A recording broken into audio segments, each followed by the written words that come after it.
Nous vous proposons d'écouter dans un instant une rencontre enregistrée à la librairie Ombre Blanche à Toulouse dans le cadre de la 19e édition du Festival de littérature, le Marathon des mots, qui se tenait du 22 au 27 juin 2023. Bonne écoute!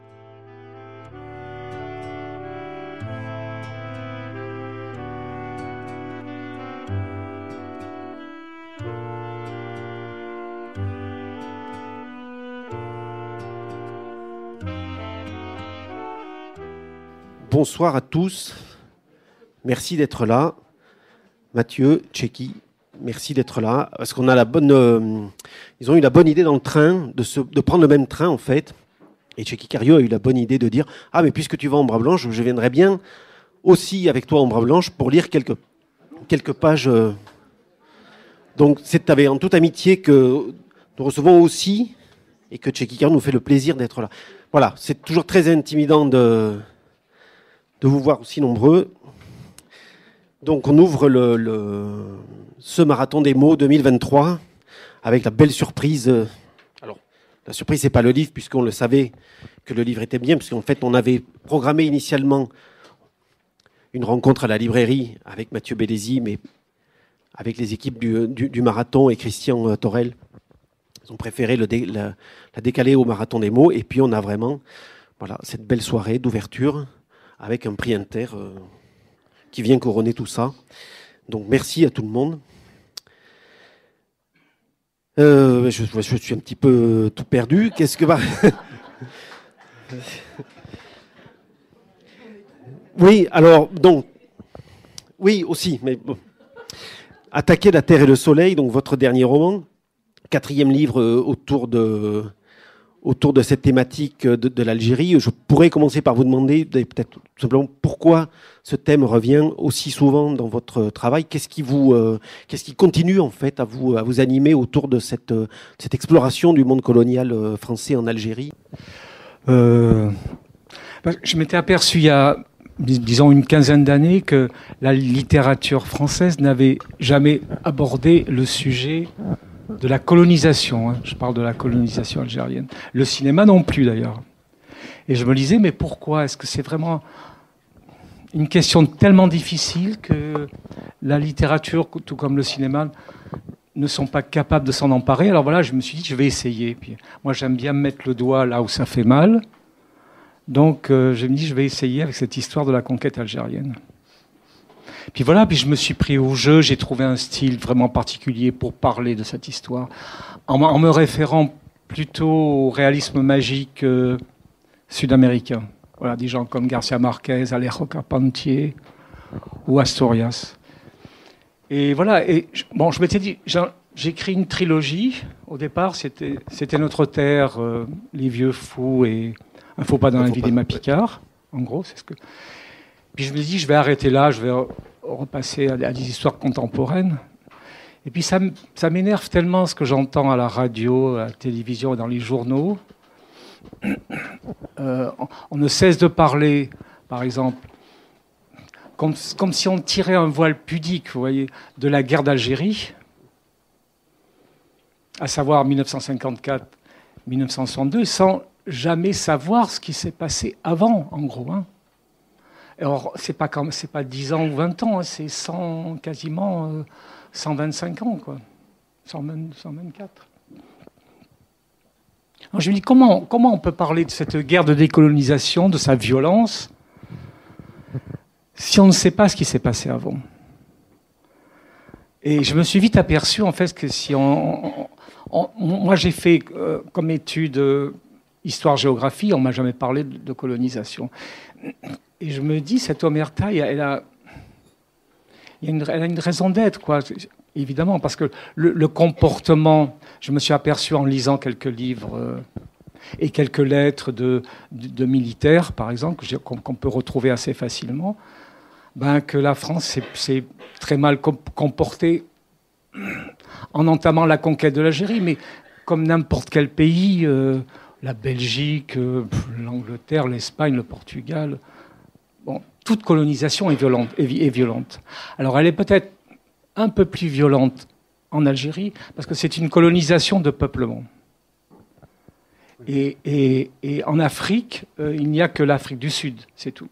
Le Maroc, la Tunisie, ce sont des protectorats, c'est pas une colonisation de peuplement. C'est une colonisation de peuplement, on prend la place des populations autochtones.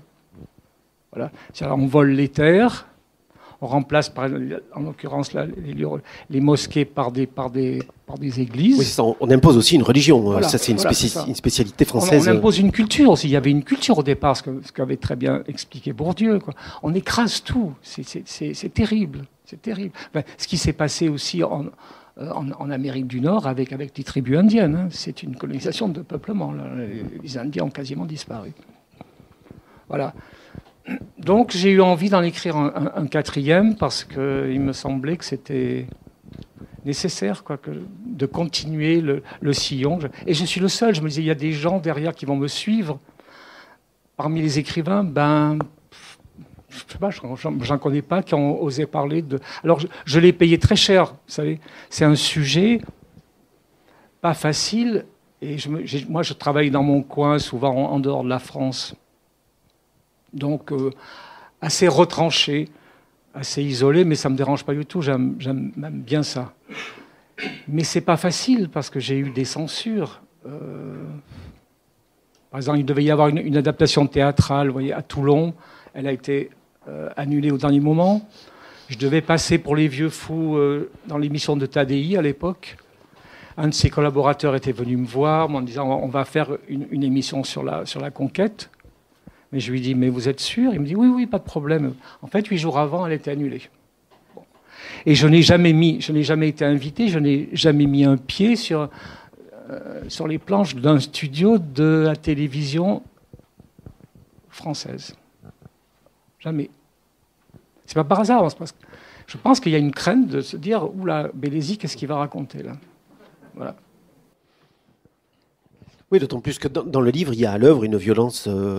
Alors, vous allez nous expliquer pourquoi vous avez choisi de diviser ce livre en deux parties, enfin en deux narrations différentes et deux moments. Un moment civil autour d'une famille qui arrive en Algérie et les difficultés qu'ils vont y rencontrer. Et puis, un autre moment presque hors du temps, en tout cas, on n'arrive pas trop à savoir combien de temps ça dure, parce qu'il y a un travail sur le temps, justement, dans cette partie, sur le bain de sang, qui est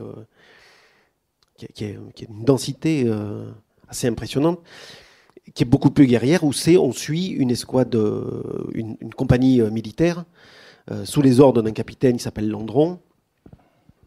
Et je crois qu'on peut dire qu'effectivement, derrière ce capitaine Landron, il y a tout ce que la colonisation a pu fabriquer de pire, en fait, dans l'intention. Parce que lui, au-delà d'être sanguinaire, il est vraiment la matérialisation physique de l'esprit qui va petit à petit être installé comme ça dans les pays colonisés. Oui, bien sûr. Enfin, on peut penser que ces pages où le soldat prend la parole, que j'étais dans l'exagération, dans l'exagération de sa violence. Et justement, j'ai apporté un exemple d'une lettre d'un lieutenant-colonel, le lieutenant-colonel de Montagnac, qui a donc participé à la conquête dans les années 1840, 1850, et qui écrit à un ami. Et voilà ce qu'on pouvait dire, voilà ce que pouvait dire un militaire. C'était un lieutenant-colonel. Vous allez voir. Alors, voilà. Il écrit « Toutes les populations qui n'acceptent pas nos conditions doivent être rasées. Tout doit être pris, saccagé, sans distinction d'âge ni de sexe. L'herbe ne doit plus pousser là où l'armée française a mis le pied. » Voilà, mon brave ami, donc parce qu'il écrit à un copain, comment il faut faire la guerre aux Arabes. Tuer tous les hommes jusqu'à l'âge de 15 ans, prendre toutes les femmes et les enfants, encharger les bâtiments, les envoyer aux îles Marquises ou ailleurs, en un mot, anéantir tout ce qui ne rampera pas à nos pieds comme des chiens.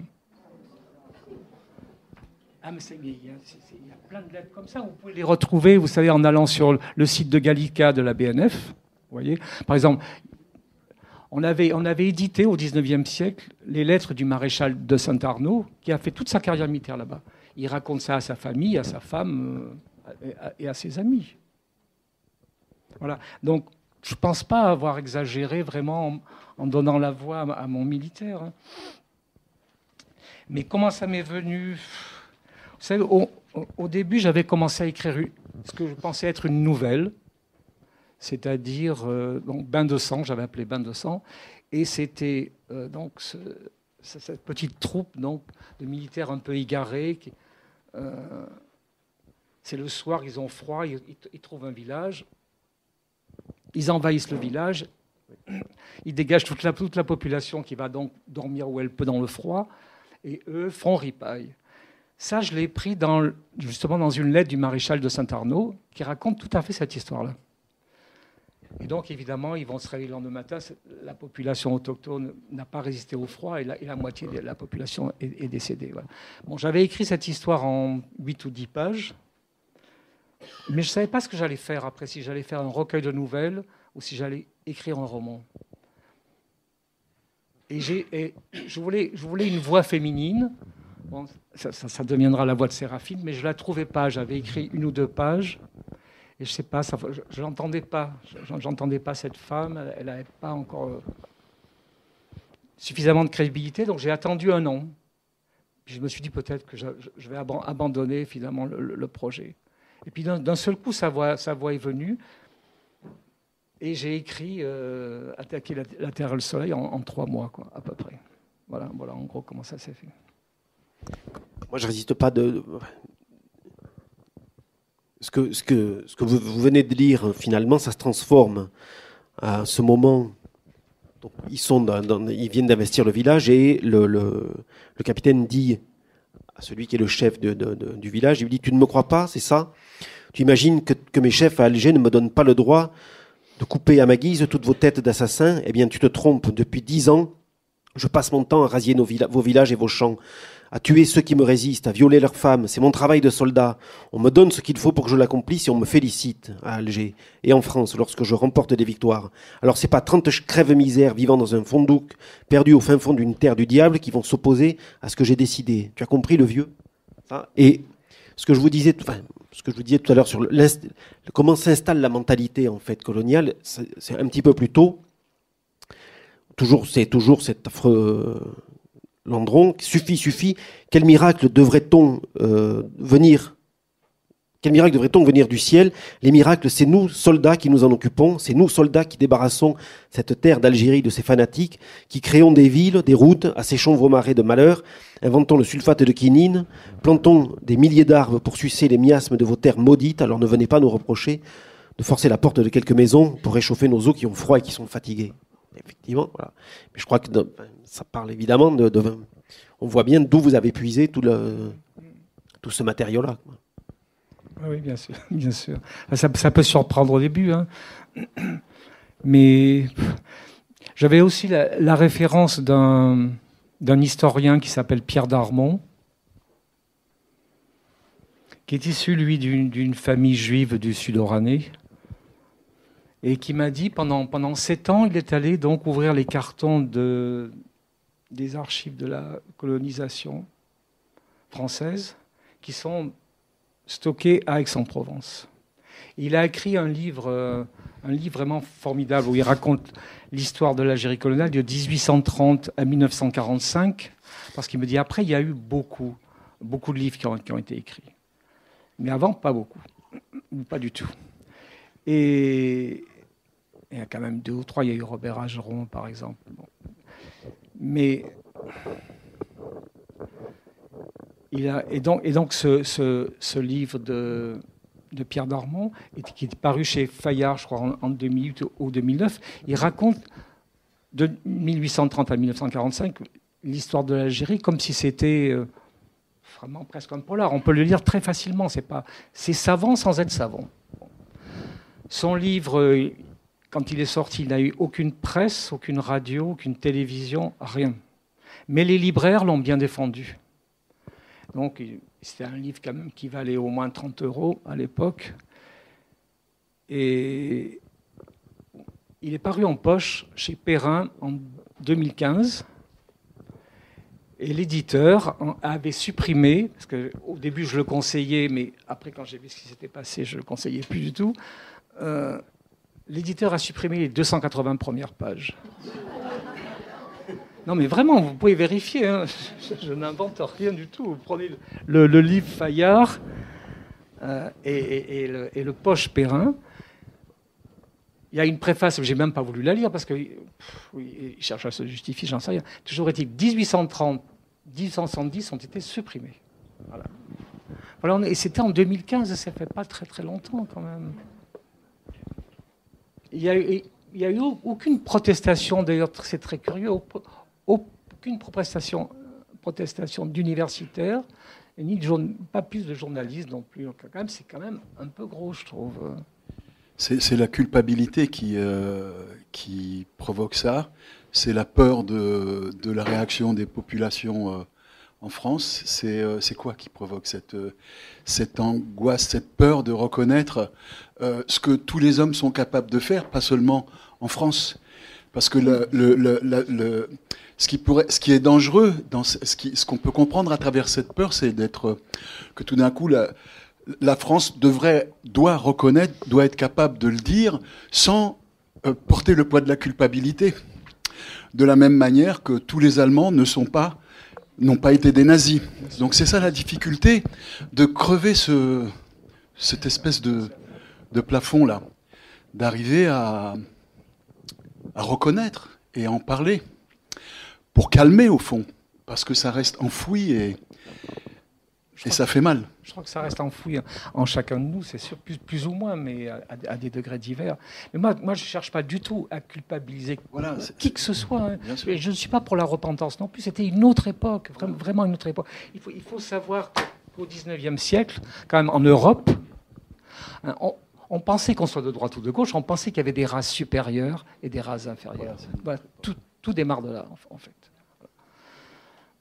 Mais simplement, il me semble que c'est une partie de l'histoire de France, une partie importante. Les choses doivent être dites, c'est tout. Moi, je ne vais pas au-delà de ça, quoi. Comme les Turcs qui ne veulent pas reconnaître le massacre, le génocide arménien. Ouais. Oui, il n'y a pas si longtemps que ça, on avait un président de la République qui parlait encore de la mission civilisatrice de la colonisation, je veux dire. Mais c'est ça. Moi, c'est pour ça qui fait que j'ai eu envie d'écrire un 4e livre, quoi. Alors revenons aussi sur l'autre partie, donc pas la partie guerrière, on y reviendra, mais la partie civile, la partie familiale, où là on est, parce que finalement les deux types de narration jouent un rôle inversé. Enfin, je veux dire, l'un est l'inverse de l'autre. On a sans qu'ils se rejoignent. Un peu, oui, sans qu'ils se rejoignent. Mais l'un ne va pas sans l'autre. Parce que si les colons sont là, c'est parce que les militaires les protègent. Et si les militaires sont là, leur mission est effectivement de pacifier, entre guillemets, la terre, pour qu'elle puisse être cultivée. Oui, mais cette mission pacificatrice, il y a un moment où on a l'impression que c'est ce que je me suis dit, que Séraphine n'a pas idée de ce que font les militaires. Pour eux, ils protègent la barricade qui entoure le village et ils font pas plus. Eux vivent quand même dans le village, vivent dans la peur de tout ce qui est extérieur à la barricade. Et les militaires ne font que protéger. Ils n'ont pas de contrepoint, en fait. Enfin, elle se rendra compte très vite quand même que c'est pas sa place. Déjà, elle n'avait pas très envie d'y aller. C'est son mari qui l'a entraînée. Mais elle se rendra compte très vite que c'est une utopie du gouvernement de l'époque. Enfin, à tel point, c'était tellement dur, d'ailleurs, que le gouvernement en question s'est demandé s'il ne fallait pas abandonner cette colonisation, que c'était trop dur, on allait y perdre trop d'argent, on allait y dépenser trop d'argent. Puis finalement, ça a continué. Mais, alors, l'histoire de Séraphine, quand même, j'avais lu dans Le Premier Homme de Camus. Je ne sais pas si pour ceux qui l'ont lu, si vous vous souvenez, il y a 3 pages sur les tout débuts de la colonisation, comme ça, où on voit, ça m'avait frappé, parce qu'on ne lit pas ça dans beaucoup de livres, où on voit vraiment les premiers colons arriver, être sous les toiles de tente, gardés par les militaires. Et je me disais d'où ça vient, ça. Et en fait, j'ai retrouvé J'ai retrouvé le livre de référence.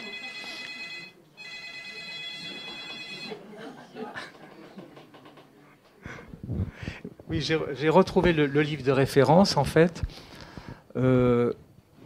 Camus avait lu, c'est certain parce qu'il a vraiment repris l'histoire, un livre qui était sorti en 1930 qui s'appelait Le calvaire des colons de 48, donc de 1848. Et c'était Maxime Rasteil qui avait écrit ce livre. C'était aux éditions Fallières, je vous le dis tout. On peut le retrouver, on peut le télécharger sur le site de Gallica, on peut avoir ce livre. Donc, et dans son livre, il a repris le récit d'un colon de l'époque, de 1848, un dénommé Eugène François, qui était arrivé là avec toute sa famille. Et on l'appelait le grand Eugène parce qu'il mesurait 1,90 m. Et il a perdu sa mère, son père, sa sœur. Il raconte les tout débuts sur une centaine de pages, qui s'était écrit maladroitement, mais justement Maxime Rasteil a réécrit un peu le texte et il l'a publié. Et je me suis... Parce qu'il n'y a pas beaucoup de récits, en fait, sur cette période-là, tout au moins, de récits de colons. Et là, Camus a dû le lire, et moi je l'ai lu aussi, et ça m'a été beaucoup utile, finalement, pour savoir. Et c'était le western. Vous savez, à l'époque, on n'imagine pas, mais ça ressemble vraiment à des périodes de la conquête américaine. Hein. Vous aviez des villages comme ça de bois, entourés de palissades, des soldats de l'armée, puis même les colons eux-mêmes étaient armés. Vous aviez les lions du désert, vous aviez les tribus qui descendaient et qui attaquaient. Et je ne comprends pas pourquoi le cinéma n'a jamais voulu parler de cette période. Alors, effectivement, il doit y avoir une sorte de culpabilité, je ne sais pas. Bon, les Américains, très vite, quand ils ont passé au napalm des villages vietnamiens, ils l'ont montré au cinéma. Là, je ne sais pas. C'est beaucoup l'orgueil qui tient cette famille aussi, malgré les difficultés. Et vous dites quelque chose à la fin sur justement peut-être un petit peu trop d'orgueil de la part d'Henri, qui les fait tenir pour rien. Mais vous savez, effectivement, ces colons, ils arrivent, on leur donne de la terre et ils veulent bien faire, ils veulent effectivement la cultiver. Ils se disent si on n'y arrive pas, c'est qu'on est de mauvais paysans, donc ils y mettent tout leur cœur. Moi, j'ai essayé de me mettre dans la tête de cette femme de 1848, quoi. Vraiment, sans la censurer aucunement. J'ai essayé de comprendre ce qu'elle pouvait ressentir, ce qu'elle pouvait même sentir tout court, quoi. C'est-à-dire les odeurs, la lumière, parce que c'était un climat tellement différent quand on venait de la moitié nord de la France, on peut pas imaginer, quoi. C'était très difficile pour eux de résister. Il y a eu d'ailleurs beaucoup de maladies, et là je parle du choléra, mais il y a bien eu d'autres choses. Il y a eu... Non, c'était très dur, mais en même temps, on ne vivait pas comme maintenant. Hein. On n'avait pas le confort de maintenant. Hein. Donc on essayait de résister, même à l'adversité quotidienne. Mais il n'empêche qu'il y a quand même des villages d'implantation comme ça, des années 1800, 1840, qui ont disparu complètement. C'était tellement dur, toute la population est décédée. Et il y a des histoires racontées par les tribus qui étaient là à ce moment-là, de leur point de vue, comment ils voient arriver ces gens qui arrivent sur leur terre. Est-ce qu'au début, ils sont accueillants ou pas, ou très vite, ils sont dans une relation de combat, de guerre? Il se passe un peu en Algérie ce qui se passe en France. Hein. C'est-à-dire, on ne parle pas de la colonisation, même du côté algérien. Donc moi je me suis dit, il y aura peut-être des récits. Moi j'attends on m'a reproché un peu de ne pas avoir mis une parole autochtone. Mais je lui dis, moi, c'est pas vraiment. Enfin, c'était pas ce que je voulais. C'était en dehors de mon propos. Moi, je voulais comprendre pourquoi la France, qui était donc le pays des droits de l'homme, pourquoi la France s'était-elle comportée comme ça en Algérie. Mais j'attendais que des écrivains algériens fassent leur histoire de la colonisation. Et je ne crois pas que ça existe vraiment encore. Et puis, il n'y a pas de film non plus qui sont sortis en Algérie. Et je crois que le gouvernement ne tient pas du tout à ce qu'on parle de la colonisation. Parce que je suis invité en Algérie là, pour l'automne, et je ne suis pas sûr que je vais y aller.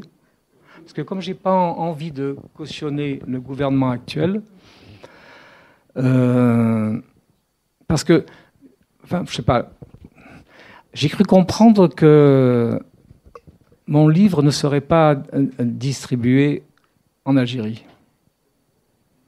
parce que je parle de colonisation. Alors, c'est pas moi qui le dis, hein, c'est le secrétaire général d'ailleurs de l'Académie de Créteil, très exactement, que j'ai rencontré hier soir, qui lui est kabyle, et il me disait, en Algérie, en fait c'est comme en France, parce que au moment de la décolonisation, donc, quand la France est partie, il y avait encore toute une structure qui était là, quand même très bien organisée. Eh bien, il me dit, le FLN, les chefs du FLN ont pris la place, tout simplement, et ont continué le système. C'est pour ça qu'il y a encore une population très importante qui vit dans une extraordinaire pauvreté. Donc, ils n'ont pas du tout envie qu'on revienne sur cette histoire-là. Oui, on est peut-être encore effectivement dans l'œil de l'histoire. Il y a quelques... Au niveau romanesque, il y a quelques timides... Je pense au livre que je trouve très beau de Kauter Adimi, mais elle est sur une autre... C'est une bien plus jeune femme, donc elle est sur une autre problématique, elle est beaucoup plus sur ce qu'ils ont aussi à réexplorer de leur propre point de vue, je crois, les années 90. Et oui, mais peut-être que ça aussi, ça travaille beaucoup plus. Il y a quelque chose qui m'a aussi beaucoup fasciné dans le livre, c'est cette opposition qu'il y a entre les deux récits. Il y a un récit qui est plein de l'idée de Dieu et l'autre où il y a une absence totale de Dieu. Alors j'aurais voulu savoir un petit peu comment, si vous l'avez fait consciemment ou si... C'est une femme qui parle... ouais, enfin, moi, c'est sa parole, hein, je ne l'ai pas du tout contrôlée. Hein. Oui. Parce que quand je commence à écrire le matin, par exemple, et je suis là avec la voix de Séraphine, j'attends vraiment de la trouver, de l'avoir bien en moi. Et à partir de là, elle écrit ce qu'elle veut. Je ne la contrôle pas parce que je ne veux pas la contrôler. Je veux lui laisser l'entière liberté de dire ce qu'elle a envie de dire. Puis bon, en relisant le lendemain matin, si je trouve ça bancal, bon, je jetterai la page, mais ça me paraît important. Mais le militaire, c'était pareil. Je n'ai pas de plan. Je ne sais pas où va l'histoire. Mais puisque j'ai en moi cette parole que j'estime crédible, je crois qu'elle peut dire ce qu'elle veut. Voilà. Donc je pense qu'effectivement les femmes à cette époque-là étaient quand même très proches de la religion. Alors en fait, je vais aller...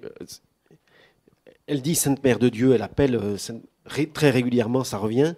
Et en fait, là, ça vient de m'apparaître, mais le militaire qui parle au début, la première phrase qu'il dit, c'est « Nous ne sommes pas des anges ». Donc il y a vraiment ce travail qui est fait d'absence d'immanence dans les parties sur le bain de sang.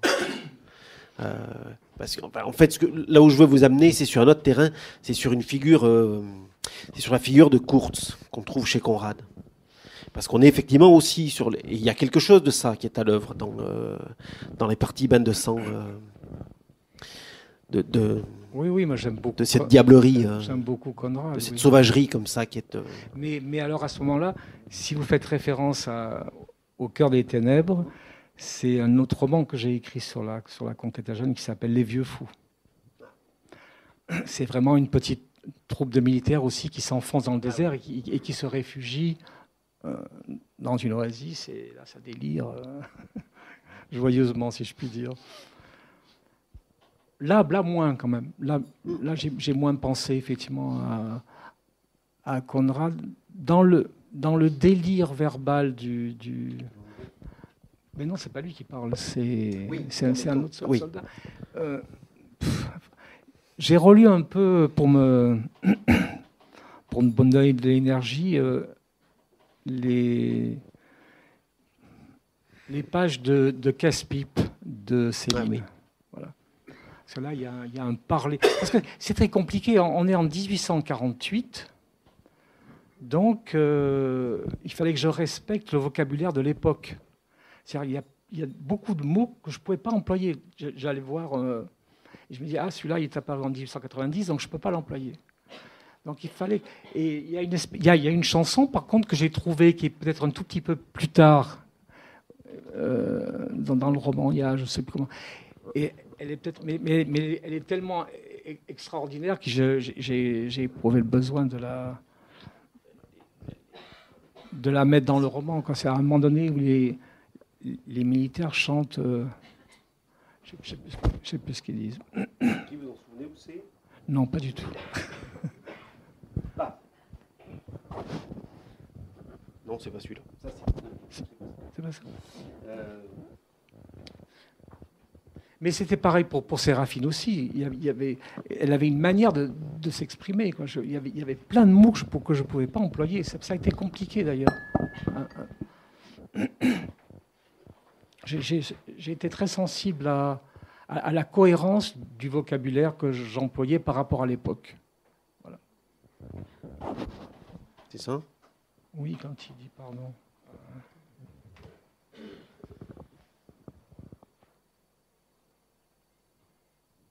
Oui, courons au carnage. Ça, je ne l'ai pas inventé.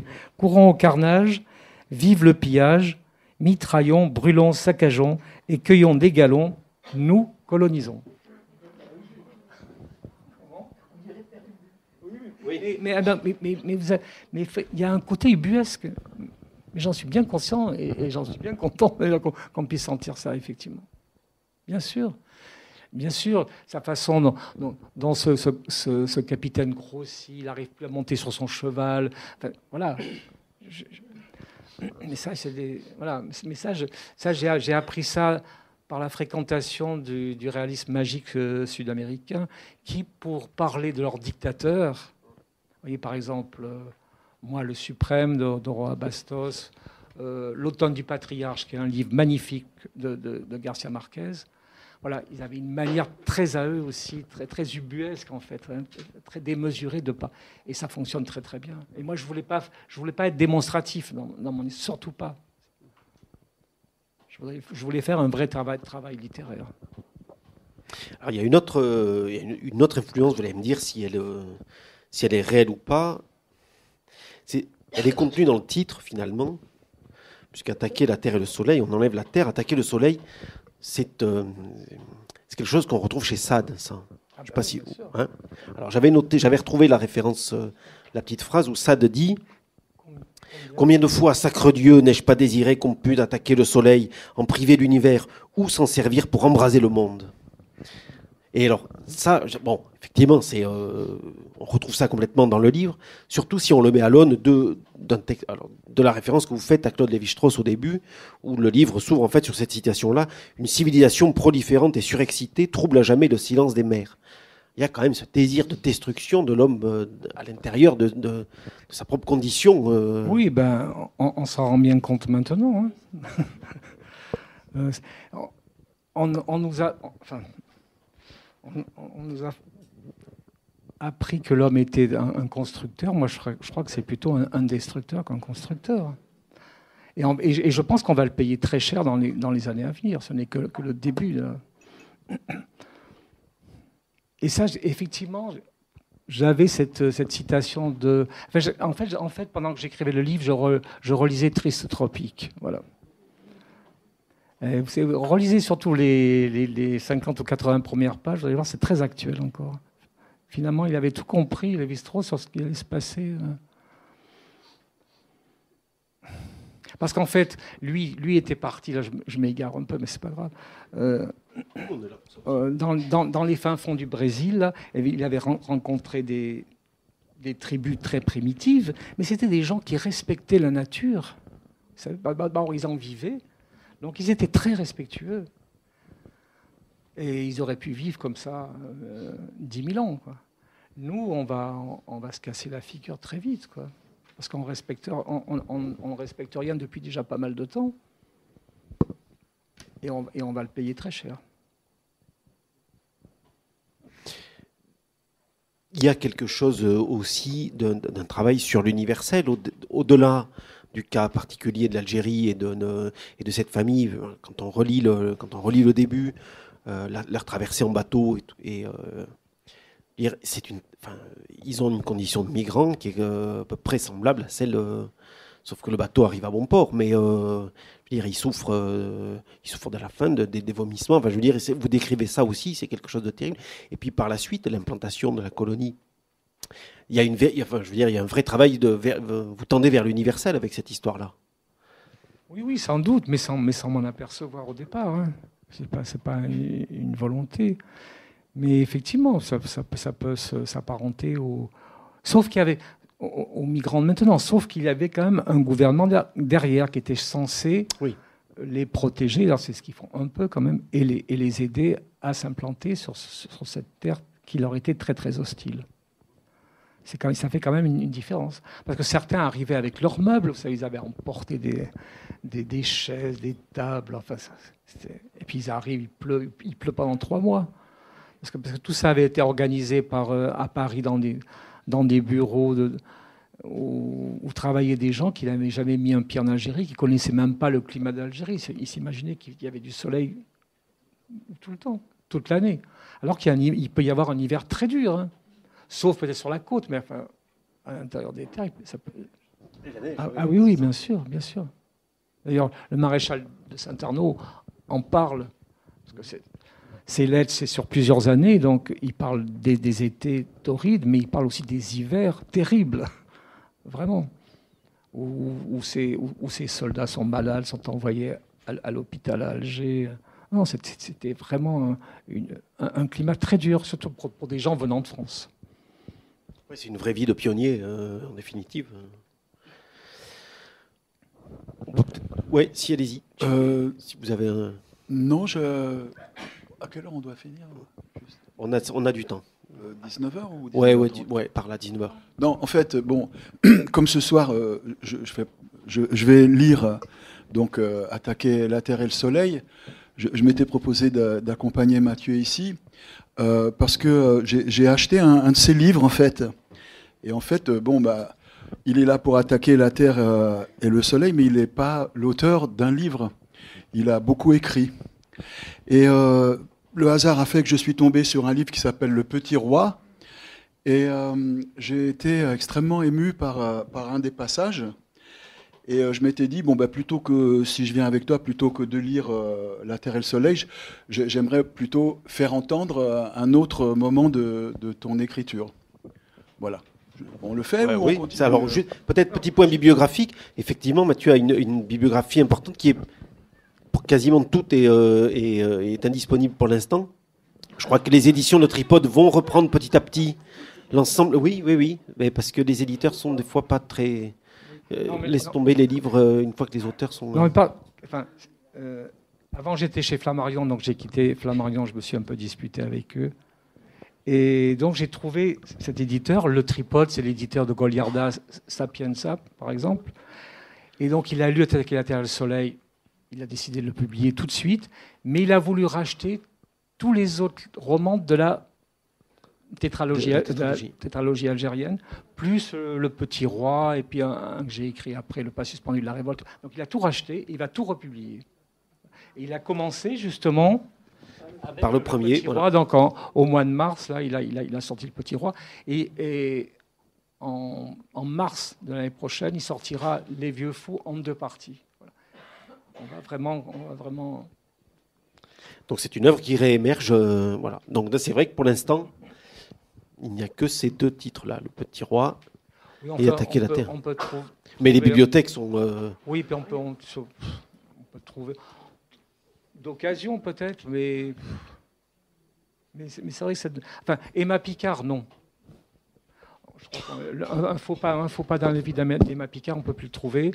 Mais il sera à Avignon cet été. Il y a une jeune compagnie qui va le présenter dans le Off. Au mois de juillet. Voilà.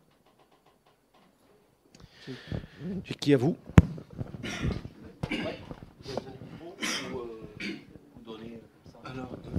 Comment? Allô? Ah. Bon, je vais quand même tenir le micro, ça va pas être facile. Vous voulez que je tienne le micro? Non, je vais le tenir, ça va aller. Alors, c'est le petit roi. C'est donc ce petit garçon qui est élevé par son grand-père dans une campagne très ancienne, rustique. Il vit avec les bêtes, il arrache les ailes des mouches, il crève les yeux des abeilles, il donne des coups de pied aux chats. Il y a une colère chez ce petit garçon qui est très surprenante et en même temps, on ressent plein de l'amour de la part du grand-père. Enfin, en tout cas, il grandit dans cette nature. Et à Pâques, ma mère nous rend visite sans s'annoncer. Elle sourit en descendant d'une petite voiture bleue. Elle a des boîtes de chocolat et des livres plein les bras. Je ne peux pas croire que c'est ma mère.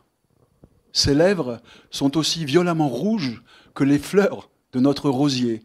Nous sommes sur le pas de la porte, mon grand-père et moi. « Vas-y, vas-y », me dit-il. Je m'élance. Laissant choir les paquets, ma mère m'ouvre ses bras. Je m'y jette avec l'idée folle qu'elle ne me quittera plus. Elle rit, me barbouille de rouge à lèvres, et quand elle n'a plus de souffle, me prend par les épaules, m'éloigne de son corps et m'examine. De ses yeux de mère, je ne suis pas à l'aise. Il y a si peu de place pour moi. Mon grand-père sort 3 verres et une bouteille de cidre. Le soleil du soir entre de biais par la porte, touche l'évier et ses casseroles sales. Les mouches font le tour de la table, se posent sur la toile cirée, repartent quand un bras se lève. Tout ça dans le silence de la cuisine, dans un silence que la sarabande des martinets montre du bec en passant et repassant à tire-d'aile devant la porte et la fenêtre ouverte. « Tu restes manger ?» demande mon grand-père. « Je passe la nuit ici, je dormirai avec Mathieu. Il me fera bien une place dans son lit. » Elle se penche vers moi, me tire l'oreille en clignant de l'œil, cherchant une complicité que je ne comprends pas. Alors elle rit aux éclats et je ris avec elle pour lui faire plaisir. « Tu n'es qu'un lâche. » Et j'entendais son rire qui grinçait dans sa gorge, un rire de folle que rien n'arrêtait, tout juste bon à faire le fier dans les bars, à parader comme un coq de basse-cour, un rire qui montait si haut dans les aigus que les vitres en tremblaient et les bouteilles d'alcool et la ménagerie de verre qui défilait sur un meuble, girafe en tête. « Non, papa !» Elle m'attrape par le cou, m'attire sur sa poitrine en fredonnant. Elle ne ressemble pas à ma mère. L'odeur violente de ses parfums m'écœure. Mon grand-père verse le cidre dans les verres, chasse les mouches qui se ruent. Et puisqu'on me le demande, j'ouvre une à une les boîtes enrubannées, en sort des cloches, des lapins, des poules, des œufs. Dans cette sérénité pascale qui nous tient faussement souriants autour de la table, chacun attend le miracle d'une parole de réconfort. Et comme elle ne vient pas, c'est moi qui me lève et tire ma mère par le bras. « Viens, Mathieu, je ne peux pas me promener comme ça, avec ça, là. » Elle me montre ses talons hauts. « Change de chaussures. » En soupirant, elle ouvre sa valise, fouille dans le linge, en sort une paire d'espadrilles. « T'as de la chance, hein ?»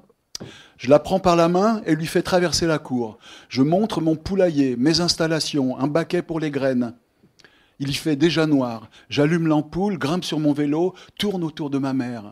Elle me demande à qui c'est ce vélo-là. Je réponds qu'il est à moi, que je l'ai eu pour Noël. Est-ce qu'elle le trouve beau? Elle a 6 vitesses, regarde. Un cadre en aluminium, de vrais boyaux. Avec lui, je suis à l'école en un quart d'heure. Elle dit, je t'ai envoyé des livres à Noël. Les as-tu reçus? Oui, oui, bien sûr. Tu les as lus? Pas encore. Ensuite, je l'entraîne dans le pré, dans les hautes herbes du printemps, les marguerites, les boutons d'or. Elle a peur. Ses jambes nues frissonnent.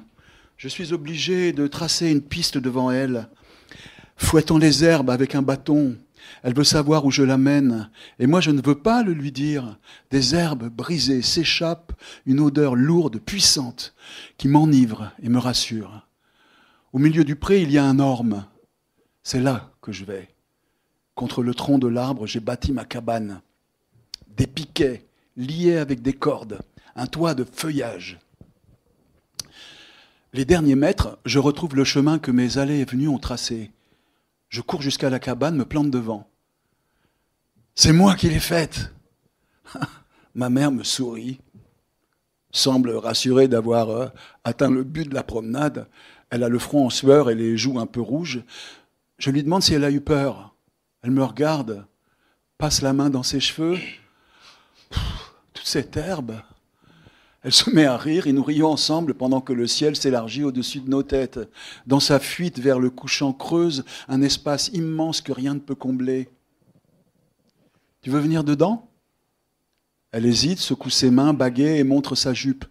Mais je suis déjà à l'intérieur et lui fait signe de me rejoindre. Alors elle s'agenouille et se tenant à ma main qui se veut solide, elle pénètre la pénombre de la cabane, s'y recroqueville, entre la tête dans les épaules, enfouit ses jambes dans ses bras.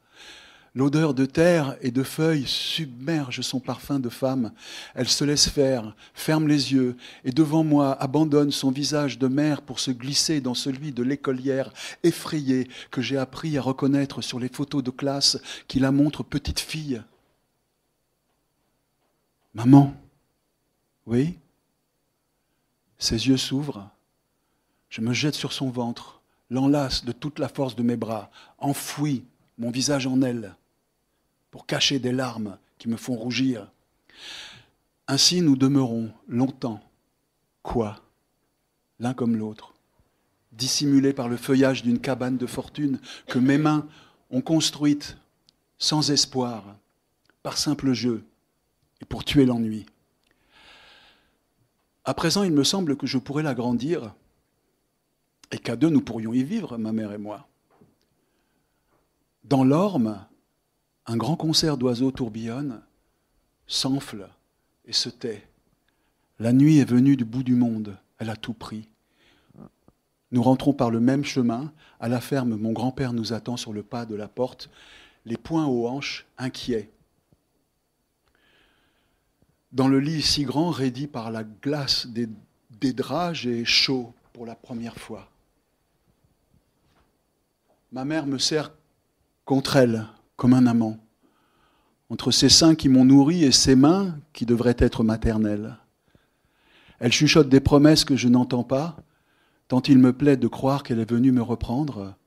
Je compte les battements de son cœur me laisser bercer et me laisse bercer, presque endormir avant d'être épouvanté par les brusques accélérations du rythme cardiaque. « Qu'est-ce que tu as, maman ?»« Rien. » La paume de sa main est moite sur mon épaule. J'essaye de comprendre ce que je ne peux pas comprendre, ces tresseaux du cœur qui ne sont pas de mon âge. Dans le noir absolu de la chambre, je m'effraie sans raison, attendant que le cœur retrouve son rythme dans la poitrine de ma mère et finisse par anesthésier mes sens en alerte et par m'endormir pour de bon. Lorsque ma mère referme sa valise et qu'elle chausse ses talons hauts en chantant, je m'enfuis. « Mathieu !» crie-t-elle, mais je suis déjà loin. La douleur qui m'envahit et envahit le pré où je cours fait à nouveau basculer le monde autour de moi. C'est le grand matin. Le ciel charrie des rebus lumineux de nuages, les arbres débordent, la rocaille flambe. Je ne sais pas où je vais, rien de ce que je vois ne compatit à ma misère. Je cours, j'en perds mon haleine, ne la retrouve qu'en m'arrêtant aux berges du ruisseau.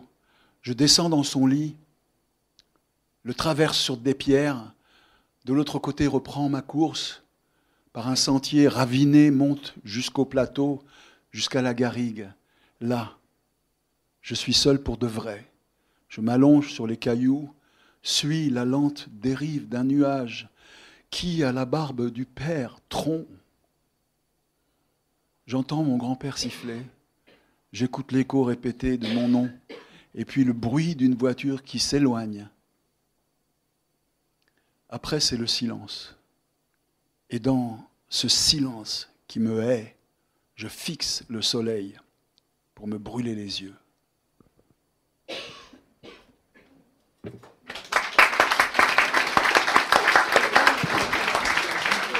Bravo. Merci. Merci. Ouais, j'ai eu envie de lire ce passage parce que j'ai retrouvé un souffle. Donc il y a à la fois il y a attaquer la terre et le soleil qui a cette puissance qui est comme un volcan, mais il y a aussi une écriture qui est à toi, qui est singulière. C'est une voix singulière. J'ai l'impression que ça passe beaucoup par le corps en fait, parce que j'entendais dire tout à l'heure que vous travaillez le matin, vous laissez Séraphine entrer en vous, il faut que ça, voilà, et qu'en fait, et puis on est sur des voix à la première personne, c'est très corporel tout ça quand même. Ah oui, c'est très, je dirais, très physique, hein. Ouais. C'est sûr. C'est pour ça que j'ai attendu 1 an la voix de Séraphine, parce que tant que je sens pas sa chair, je peux pas la faire parler, c'est pas possible. Et le petit Mathieu, là, c'est pareil, c'est pas mon histoire, hein. Je l'ai appelé Mathieu comme ça. Pour tromper.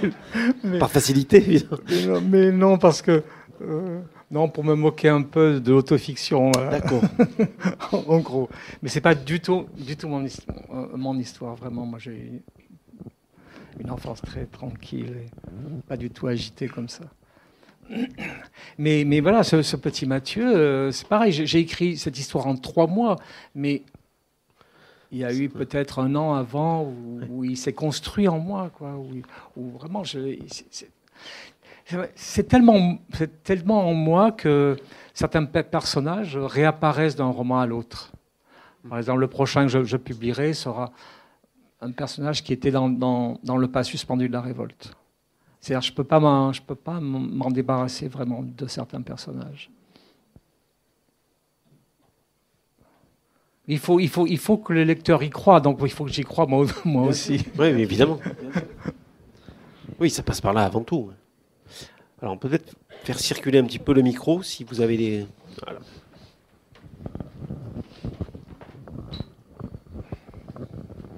Vous avez parlé tout à l'heure de censure, dont vous auriez été victime au moins 2 fois. Est-ce qu'on vous a donné des raisons ?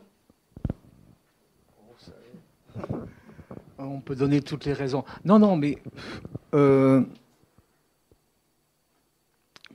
au théâtre à Toulon, par exemple, les personnes qui devaient adapter mon premier roman de la tétralogie, donc c'était Notre Terre, ces personnes-là m'ont dit que s'ils le faisaient quand même, parce qu'ils avaient payé les droits, hein, ils se feraient virer par le maire, voilà, en gros. Et moi, et voyez par exemple ce roman Attaquer la terre et le soleil.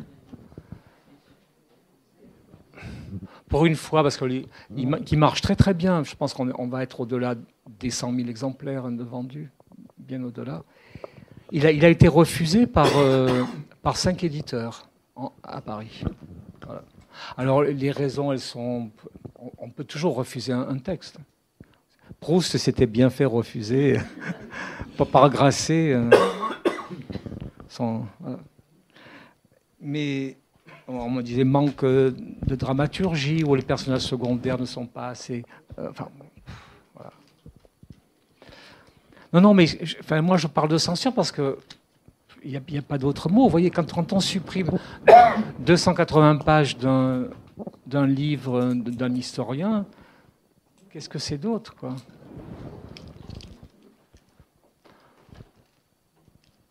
Moi, ça me dérange. Enfin, ça me dérange pas si ça me dérange, évidemment. Mais comme j'écris dans mon coin, que je fréquente pas le milieu littéraire parisien du tout. Donc voilà, et j'aime bien. Je crois que c'est Mallarmé qui dit ça. Tout écrivain qui s'adonne sérieusement à l'écriture doit se retrancher. Et moi, j'aime bien ce retranchement, en fait. Donc je fais très peu de rencontres, là. Vous avez la chance que je sois là aujourd'hui. Mais Bon, j'avais envie de voir aussi cette belle librairie, parce qu'on m'en parlait beaucoup, mais je ne l'avais jamais vue. Mais je fais peu de rencontres. En fait, je ne fais pas de festivals. Non. J'ai besoin d'être retranché. Alors. C'est encore plus un plaisir de vous avoir ce soir. Oui.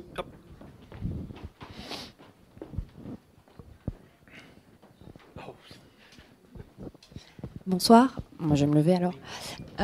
Alors moi j'étais venue rencontrer le romancier et je regrette un petit peu qu'on n'ait pas davantage parlé de cette fiction parce que j'ai adoré votre style. Je vous connaissais pas avant, donc voilà, ça me parle quand vous parlez de réalisme magique. Il m'a manqué un personnage quand on parle de référence historique, c'est celui de l'Empire ottoman. Et en particulier du trafic d'esclaves qui sévissait justement par les Turcs en Méditerranée à l'époque. Ça, c'est vrai que voilà. Mais après, c'est une fiction, donc effectivement, les références. Vous évoquiez le manque de références. Moi, je vous recommande vivement le dictionnaire de la colonisation française. Il fait à peu près 900 pages, si je me rappelle bien. Je pense qu'il n'a pas été trop censuré. Et en tout cas, c'est un travail de recherche scientifique qui, d'après un grand nombre, serait assez abouti. Pour en revenir à votre fiction, moi, je me suis beaucoup attachée au personnage de Séraphine. Alors, ça peut s'expliquer pour plein de raisons. Elle pose une question. Je me demandais si vous aviez la réponse. Elle dit que si ce paradis n'existe pas pour des gens comme nous, je la cite, pour qui existe-t-il ? Et une petite dernière question, mais c'est peut-être pour le marathon des mots. À quand une rencontre avec Boualem Sansal ? C'est drôle parce que Boualem Sansal, je l'ai entendu il y a une semaine, je crois, sur France Culture, qui parlait d'une façon très très dure d'ailleurs de ce qui se passe en Algérie actuellement. Oui, Boualem Sansal ou Kamel Daoud, mais tous les deux vivent en Algérie quand même. Je crois que Boualem Sansal vit à Alger et puis Kamel Daoud à Oran, je crois. Bon, mais pour répondre globalement à votre question, je ne vous vois pas là, mais enfin bon.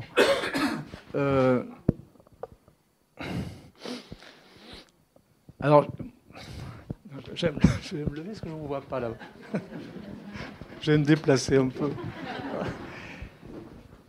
J'ai réfléchi un peu aux questions qu'on peut me poser et sur la façon dont j'écris, effectivement. Mais je me suis aperçu que j'arrive toujours à répondre très légèrement à côté. Et je ne réponds jamais à la question réellement qu'on me pose, parce qu'en fait, je n'ai pas envie d'en parler. Et même moi, je ne comprends pas comment j'écris vraiment, et je ne veux pas comprendre. Alors évidemment, c'est très risqué, ça, parce que avec des méthodes comme ça, un jour, si ça se trouve, je n'écrirai plus du tout. C'est comme je ne le fabrique pas, donc ça peut s'arrêter d'un seul coup. Mais je veux garder en moi ce mystère. Et donc, en fait, j'ai tendance, effectivement, quand on me parle vraiment de mon travail d'écrivain, j'ai tendance à toujours biaiser un peu et répondre un peu à côté. Et je me dis, mais j'en suis pas vraiment conscient, mais il y a quelque chose en moi qui ne veut pas répondre, qui veut garder le mystère. C'est par ce mystère, je crois, que j'arrive à écrire encore un peu. Non, vous avez pas l'air de comprendre. Non, mais vous voyez, pour prendre...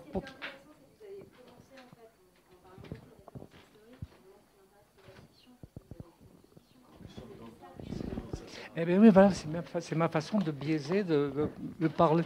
Vous voyez, mais quelqu'un, pour faire simple, quelqu'un comme Beckett, il était beaucoup plus radical. Il ne voulait pas parler de son travail, donc il refusait toutes les interviews, il allait nulle part. Il ne voulait même pas être dans les sélections de prix. Voilà. Et moi, non, mais quand même, vous voyez, pendant j'ai travaillé 15 ans sur le sujet. Et quand même, j'ai quand même envie de parler aussi du sujet, parce que je trouve que c'est pas normal.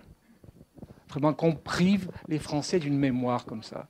Et je suis le seul à pouvoir en parler en ce moment, parce que mon livre a eu le prix du livre inter, donc j'en profite un peu. Je parle pour les autres, pour des jeunes historiens et historiennes. Vous voulez que je vous lise quelque chose ? Tiens, je vais vous lire quelque chose qui va étonner tout le monde aussi, que j'ai appris il n'y a pas très longtemps, dans une revue universitaire qui s'appelle Mémoire en jeu. Il y a le directeur des éditions de la Découverte, François Gèze, qui a parlé... qui a parlé donc de cette affaire de la colonisation en France, enfin de la mémoire,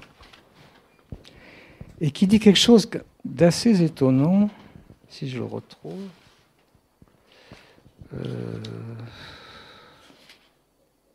Voilà. Alors, François Gèze, des éditions de la Découverte, il dit « Il y a une méconnaissance générale à l'école comme à l'université de l'histoire coloniale. Il y a plus d'historiens du colonialisme français aux USA qu'en France. Aujourd'hui encore, le nombre des postes universitaires de recherche en histoire contemporaine dédiés à la colonisation française reste dérisoire au regard de son importance dans notre histoire nationale et au regard des travaux anglo-saxons. » Voilà en gros où on en est. Donc c'est vrai que j'en profite un peu là en ce moment pour...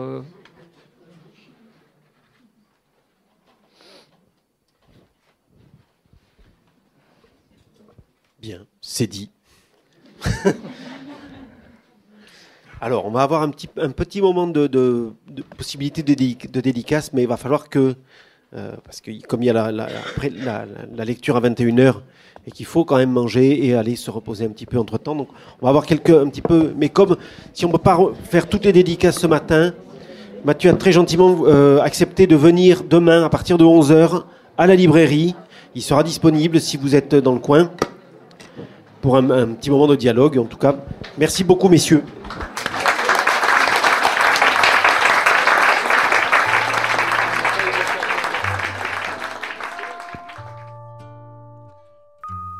La rencontre que vous venez d'entendre a été enregistrée à la librairie Ombre Blanche dans le cadre du 19e festival Le Marathon des mots à Toulouse du 22 au 27 juin 2023. Réalisation Radio avec Radio Plus et Radio Terre.